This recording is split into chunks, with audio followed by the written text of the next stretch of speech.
Markets Now is brought to you by the 5-year anniversary of Brevant Seeds. Here's to 5 years of not just winning, but collecting one game-changing W after another. See all of our wins at brevant.com/wins.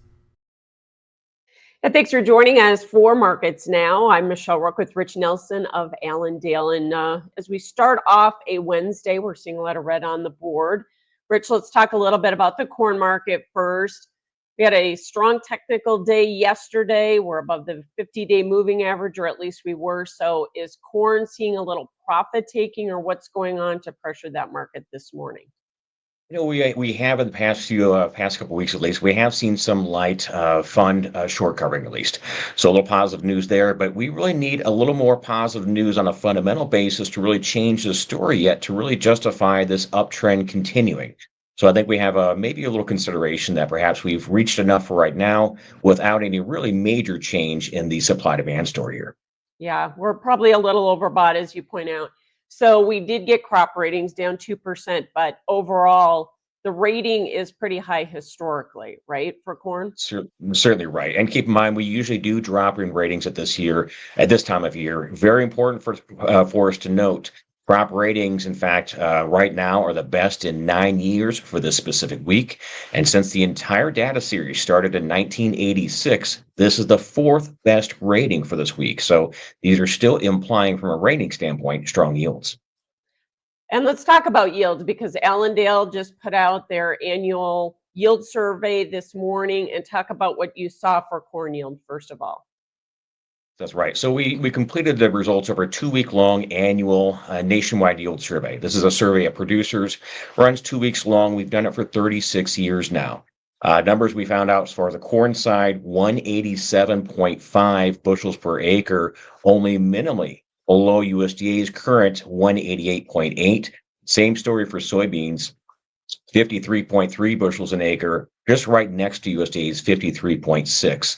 So our survey would suggest that we're not going to have that expected yield decline that many people had been hoping on this upcoming USDA report.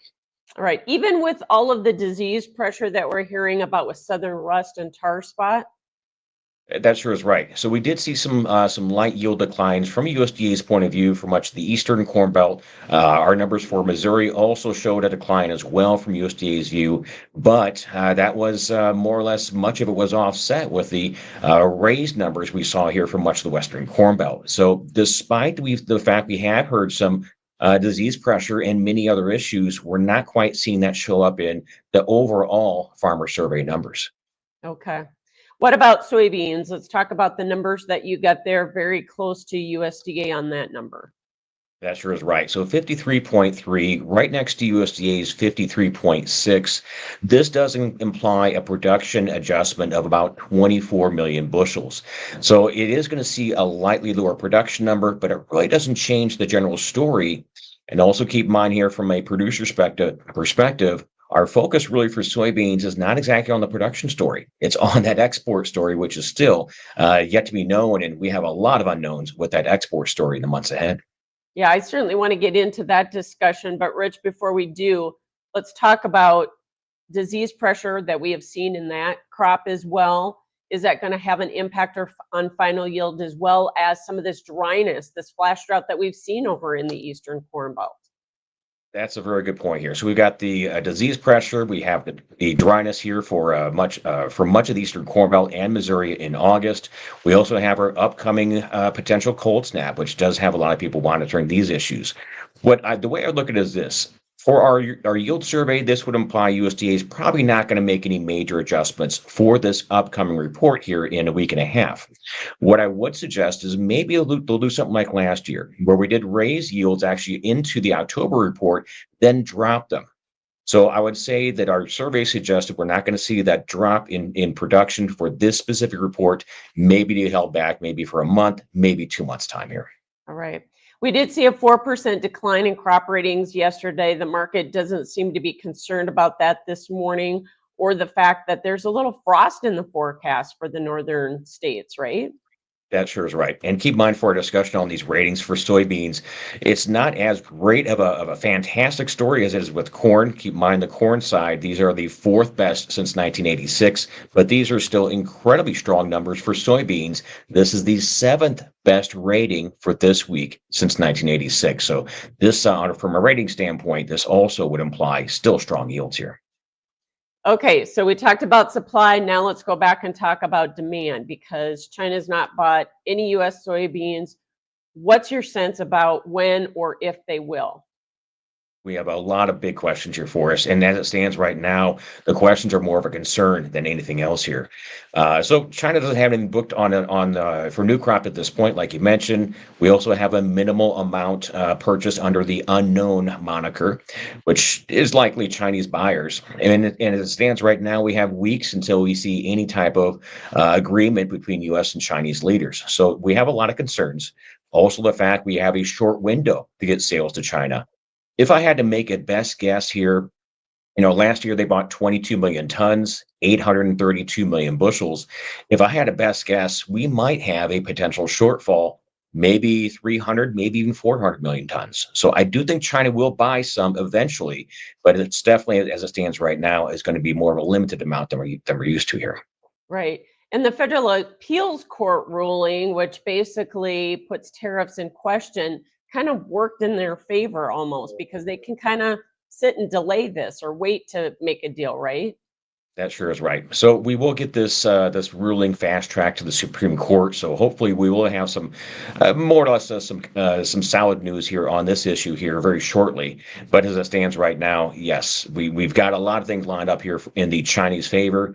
In addition, here a recent report in recent days suggesting that they're buying from some secondary buyers as well. Uruguay, for instance, as well as a couple of others. So they, as it stands right now, probably are closing the window on their what could be or should be aggressive buys from the U.S. at this time of year. Well, and they've signaled that this week with their alignment with Russia, with Brazil, with India, with these other countries, right? They sure have. So certainly from a general political standpoint, they're doing the best they can to say we're going to try and get by for now. So we'll see if this does get resolved here in the coming months. But for at least right now in the short term, the trade has more concern than high confidence on this issue here. Rich, if we drop the export number down to what you just talked about, how low do soybeans have to go? And we have to remind folks, we already have an 8 handle in front of cash beans up here in the Northern Plains. Certainly right. And I don't have good news on this issue at all. Keep in mind, USDA's current balance sheet would imply roughly about $10.30 for futures. If we load up this balance sheet with a 200 or 300 million bushel shortfall, this does get prices back down on the futures end into the low $9 range, so 9 to 9.40. So we're not saying that is going to happen. We're simply pointing out that as it stands right now, there's a strong potential for roughly $1.20 lower on the starting end for this pricing issue here. And crush is not going to make up that shortfall, is it? That's right. And in fact, as it stands right now, we did get the numbers in for July, for instance, just yesterday afternoon. It was positive. It was 6% over last year, and this positive crush will continue into new crop, but it's still not going to make up a potential 200 or 300 million bushel export shortfall. Maybe we're helping out with 70 million bushels, which is already on the balance sheet, but we're probably not going to make up that larger potential shortfall here. Okay. And the wheat market has had such a tough time trying to bottom here, despite the fact that exports demand has been very good, right? Certainly right. U.S. wheat exports, we've got 5 weeks in a row of strong numbers. Very good news there. The past 7 days, though, we've been hit with higher production estimates for Russia, for Ukraine, numbers out of Australia, in fact, private estimates as well as the Australian government. They've all been raised. And on top of that, we don't have quite the corn story in a strong uptrend more than just 2 weeks, which is also another issue from a feed value issue. So wheat has been hit hard by a lot of tough news stories. I would love to say it's undervalued, but for now at least, we need to see more than just 5 weeks of good U.S. export sales because the trade does not think that will last. We hope it does, but for right now, the market is a little concerned it will not. Gotcha. Cattle market. We're down this morning. We've seen this scenario before play out where we get this routine profit taking and go back up and make new highs. Do you think this is the start of maybe a little bit deeper correction that we've seen in the past?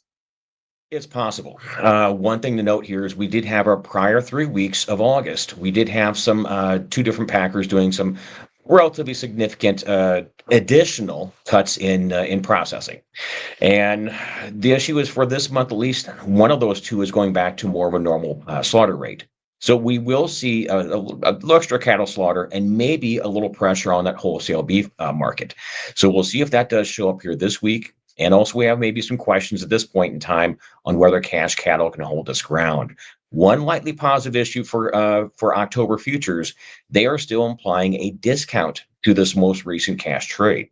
They're implying about 238 for Southern cash. That'd be a drop of $4 over the next month and a half.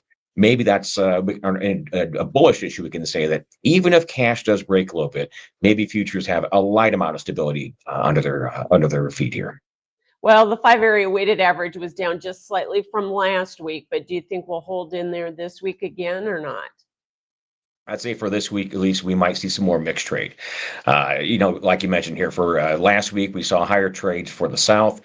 Nebraska traded a little mix on a live basis. It was a little lower on a dress basis, though, last week. So like I said, maybe we'll see some mixed trade here for this week. One positive issue, which also have another discussion about maybe we could have a shortfall or a drop in prices maybe these next few weeks. But for the fourth quarter and certainly the first quarter, we've got a good drop in offered supply out of feedlots coming. We've got placements implying slaughter rates down about 6% or so these next few months ahead. So yes, maybe we could have a short-term drop, but it probably will not be a lasting one here. All right, and hogs look like they're correcting a little bit here, some profit taking. I mean, we did make some new highs yesterday. We certainly did. October and December futures have had a strong readjustment. Normally, we're dropping cash hogs almost $1 every single day at this time of year. This is a time of rising offered hog supplies. So this is normally a bearish time for cash markets. Normally, futures are guessing how low cash will drop in the futures. One thing we have seen, though, we've got 11 days behind our backs right now. Only minimal declines, 20 cents, 30 cents per day. So on a valid basis, futures are readjusting how much of a discount they have needed here. Well, it's been a good ride there for sure. All right, thanks so much, Rich Nelson with Allendale. That is Markets Now. When you choose Brevant Seeds, you don't just win. You win so big, the very ground beneath your feet cries tears of joy. You win so big that second place feels like a participation trophy. You win so big, you might as well be harvesting buried treasure. Oh, sorry, just one more. When you choose Brevant Seeds, you don't just win. You hit the damn jackpot. Don't just win. Talk with your retailer or visit Brevant.com/jackpot to get started.